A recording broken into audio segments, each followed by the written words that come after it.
Michael Gerard Tyson was born on June 30, 1966, in Brooklyn, New York, in one of the city's most disadvantaged neighborhoods, Brownsville. The neighborhood was known for high crime, poverty, and lack of opportunities for young people. Tyson grew up in a dysfunctional family. His mother, Lorna Smith Tyson, was forced to raise 3 children alone after his father, Jimmy Kirkpatrick, abandoned the family. Their home often lacked money for basic necessities, and this added to the difficult situation for Mike and his family. From a very young age, Tyson faced the cruelty of the world around him.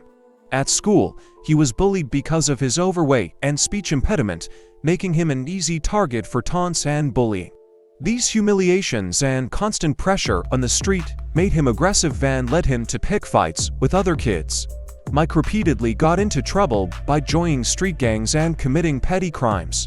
By the age of 13, he had over 30 arrests under his belt. Tyson's difficult childhood was also marked by personal tragedies.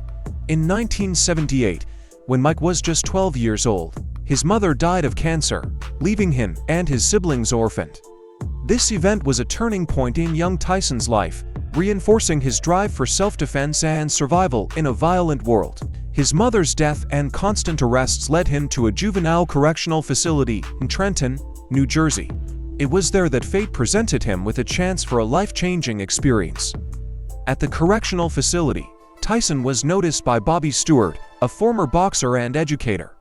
He was impressed by Mike's physical attributes and his natural aggressiveness. Stewart began teaching Tyson the basics of boxing, seeing great potential in him. Mike quickly learned the basic techniques and began to show interest in the sport. However, Stewart realized that he needed a more experienced mentor to develop Tyson's talent.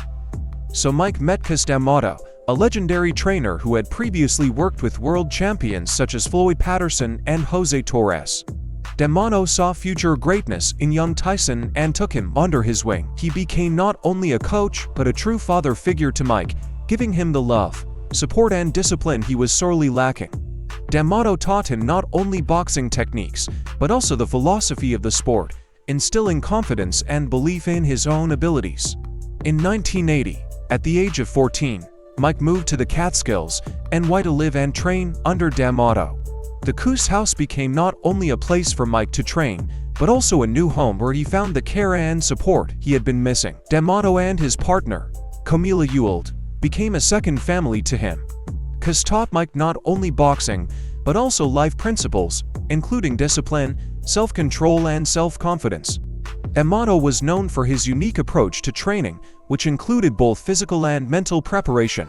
He believed that a boxer should not only be strong and technical, but also have an iron will and mental toughness. He instilled in Mike that fear was normal and that it could be used as a source of strength. Cus taught him the famous peekaboo technique, which consisted of constant head and torso movement that made Tyson a hard target and increased his punching power. Under D'Amato's tutelage, Tyson began competing at the amateur level. He quickly gained a reputation as a formidable fighter, winning the Golden Gloves Junior Championships in 1981 and 1982. His aggressive style, powerful punches and drive to win set him apart from other boxers. In 1985, when Mike was 18 years old, he made his professional ring debut. His first fight against Hector Mercedes ended with a knockout victory already in the first round. This success marked the beginning of his illustrious career. During the first 18 months of his professional career, Tyson won all of his 19 fights by knockout, most of which ended in the first round. However, the road to fame was not cloudless. In November 1985, when Mike was just beginning his professional career, Cus D'Amato died of pneumonia. This loss was a huge blow to Tyson, as D'Amato was not only a coach, but also a mentor, father and friend to him. Nevertheless, Mike was able to overcome the pain of the loss and continued to train under Kevin Rooney, who continued to utilize D'Amato's methods. Cus D'Amato left an indelible mark on Mike Tyson's life. His training methods, philosophy and encouragement helped Tyson transform from a street hooligan to a world champion. D'Amato's legacy lives on in Mike Tyson's successes and contributions to the boxing world. Tyson quickly gained a reputation as one of the most dangerous boxers in the ring. His lightning-fast punches and ability to quickly end the fight made him a favorite of the public and a nightmare for his opponents. Mike fought with enviable regularity, often appearing twice a month. He broke records and won the hearts of fans around the world with his incredible power and unpredictability. Each of his fights attracted huge attention, and he soon became known as Iron Mike. His victories over boxers such as Don Halpin, Ricky Sprout, and John Alden cemented his reputation as an undefeated fighter. One of the most significant fights of Tyson's early career was against Jesse Ferguson on February 16, 1986. Tyson knocked out Ferguson in the 6th round, and the fight was the first to be nationally televised, making his name known across America. Another important moment in his career was the fight against Marvis Frazier, son of the famous Joe Frazier, which took place on July 26, 1986. Tyson won this fight by knockout in just 30 seconds, which confirmed his status as a formidable opponent in the ring. On November 22, 1986, just 1 year after the deaths of his mentor Cus D'Amato, Mike Tyson achieved his first significant goal of winning the WBC heavyweight title. In this fight, he faced Trevor Burdick. Tyson knocked out Burdick in the 2nd round, becoming the youngest world champion in heavyweight history at the age of 20. This historic moment marked the beginning of a new era in boxing. Tyson came to symbolize not only his power and aggression, but also the legacy of Cus D'Amato, who had nurtured him and laid the foundation for his success. After winning the WBC title, Tyson continued his rise to the top of world boxing. In 1987, he unified the titles by defeating James "Bonehead" Smith to win the WBA World Boxing Association title. In August 1987, he also defeated Tony Tucker, adding the IBF International Boxing Federation title to his collection. Mike Tyson thus became the undisputed heavyweight champion of the world, combining 3 major boxing titles. Over the next few years, Tyson successfully defended his titles against various opponents. These included such famous boxers as Larry Holmes, Tony Tubbs, and Carl Williams. Each of these fights attracted huge attention and showcased Mike's unrivaled abilities. His speed, power, and aggressive fighting style made him virtually unbeatable in the ring. One of the most significant fights of that period was the meeting with Larry Holmes on January 22, 1988.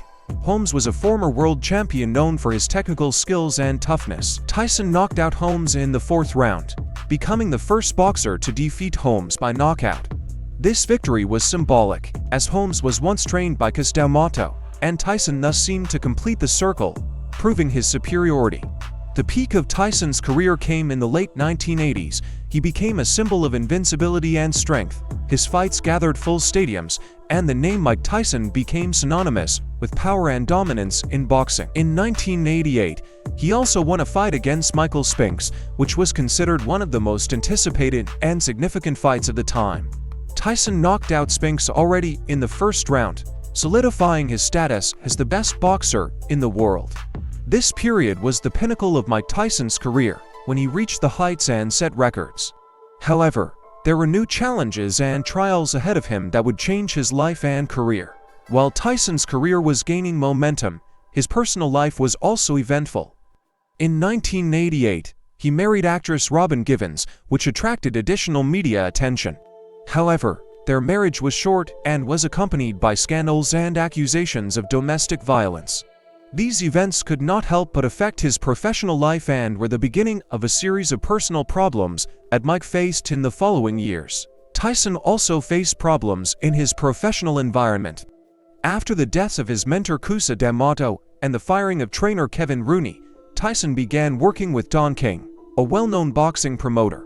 King promised Tyson large earnings and numerous victories, but their partnership soon proved controversial. Tyson accused King of financial fraud and mismanagement of his career. One of the most shocking moments in Tyson's career was his defeat to James "Buster" Douglas on February 11, 1990. This fight took place in Tokyo, Japan, and was considered an easy win for Tyson, who was the absolute favorite. However, Douglas surprised the world by knocking out Tyson in the 10th round. This defeat was one of the biggest upsets in boxing history and greatly affected Tyson's morale. In 1991, Mike Tyson was again at the center of a scandal. He was accused of raping 18-year-old Desiree Washington, a contestant in the Miss Black America pageant. In 1992, Tyson was found guilty and sentenced to 6 years in prison.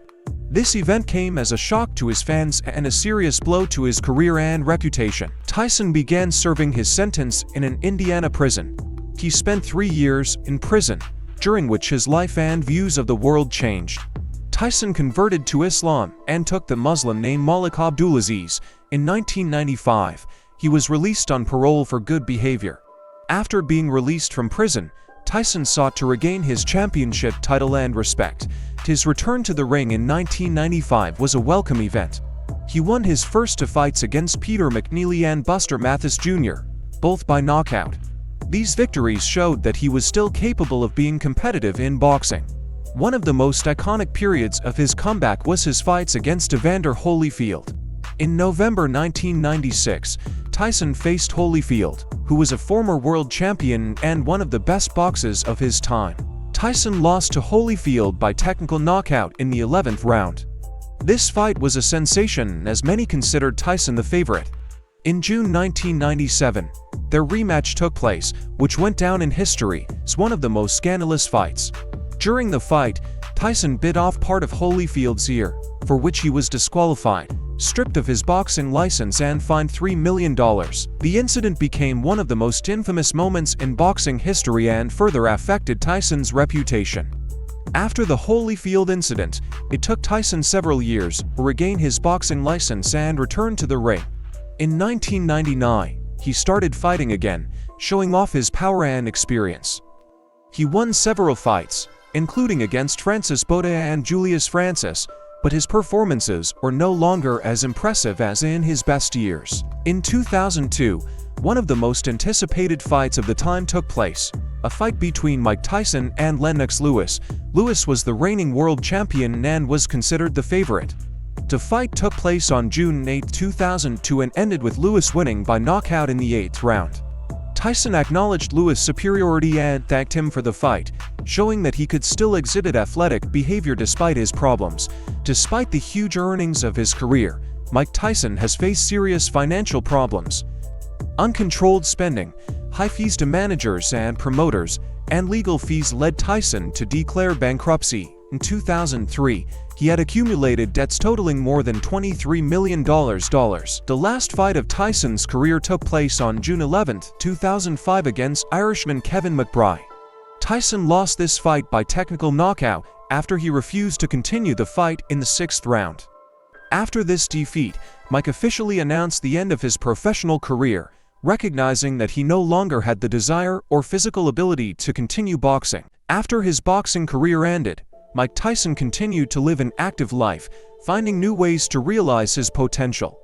He went into business and participated in various projects that allowed him to not only regain financial stability, but also strengthen his legacy as an influential figure. Tyson also began working on improving his personal life. He married his 3rd wife, Laquia Spicer, in 2009. They had 2 children and Mike began to become more involved in their upbringing, striving to be a better father than he had been before. Mike Tyson also struggled with drug and alcohol addiction. He underwent several stints in rehab and began speaking publicly about his problems, encouraging others to seek help. His honest admissions about his struggles and mistakes helped many people look at him from a different perspective and realize the struggles he went through. In 2011, Tyson founded his foundation, Mike Tyson Cares Foundation, which aims to help children from disadvantaged families to get education and support. The foundation organizes various events to help children and youth by providing them with developmental and learning opportunities. In 2013, Mike Tyson released his autobiography, Undisputed Truth, which became a bestseller. In the book, he spoke candidly about his life, career, challenges, and attempts to find himself. Tyson also began performing monologues on stage, sharing his stories and experiences with audiences. His show Mike Tyson, Undisputed Truth received positive reviews and gave him the opportunity to show his vulnerability and strength at the same time. One of Tyson's most successful projects was the animated series Mike Tyson Mysteries, which debuted in 2014 on Adult Swim. In this show, Tyson voices himself as he travels with the team and solves various mystical mysteries in the style of classic detective stories. This show received positive reviews for its uniqueness and humor. and allowed Tyson to prove himself in a new role. Tyson continued to participate in various movie projects and television shows. His participation in the movie Bachelor Party in Vegas in 2009 was an important moment that brought him back into the spotlight. He also appeared in movies such as Ip Man 3 Inches 2015 and Rocky Balboa 2006. His on-screen appearances have always caught the attention of the audience and helped solidify his image as a pop cultural phenomenon. Mike Tyson also returned to boxing in a new capacity. He began training young boxers and sharing his experience with new generations of athletes. His knowledge and skills proved invaluable to young fighters who were looking to succeed in the ring. Mike Tyson also entered the cannabis industry by starting his own company, Tyson Ranch. In 2018, this project includes growing and selling cannabis products, as well as creating a tourist complex and resort dedicated to cannabis culture. Tyson has become a prominent face in the industry, promoting the legalization and medical use of cannabis. In 2019, Tyson launched a Hot Boxin' with Mike Tyson podcast where he talks to various guests about life, sports, business, and more. This podcast has become popular due to Tyson's candid conversations and unique hosting style. His guests have included celebrities such as Eminem, Snoop Dogg, and Tony Robbins. Tyson continued to give monologues and lectures, sharing his life lessons and experiences. His autobiography, Undisputed Truth, became a bestseller and was adapted for theatrical performances, which Tyson performed around the world. In 2020, he released his second book, Iron Ambition: My Life with Cus D'Amato, in which he discussed the impact of his coach and mentor on his life and career. In 2020, he returned to the ring in an exhibition fight against Roy Jones Jr., which generated a lot of interest and positive reviews. In 2023, Tyson again caught the public's attention by accepting the challenge of popular blogger and fighter Logan Paul. The fight became one of the most talked about events of the year, drawing millions of viewers and confirming Tyson's status as one of the greatest boxers of all time. In 2024, Mike Tyson announced the launch of his own line of health and fitness products, including natural supplements and specialized sports equipment. He is actively promoting his Hot Boxin' with Mike Tyson podcast series, where he discusses not only sports, but also important social and cultural topics. Tyson also surprised his fans with news of plans to star in a new biographical movie about his life, in which he will play himself. This project promises to be one of the most anticipated premieres of the year. Mike is actively involved in charity, supporting programs for youth and rehabilitation centers for former prisoners, trying to make the world a better place using his experience and fame. Mike Tyson has left an indelible mark on the history of boxing and popular culture. His life is full of ups and downs, but his resilience and ability to recover from setbacks inspire many. Tyson has become a symbol of strength, determination, and the ability to overcome challenges. Don't miss out on new videos and unique content. Subscribe to our channel today.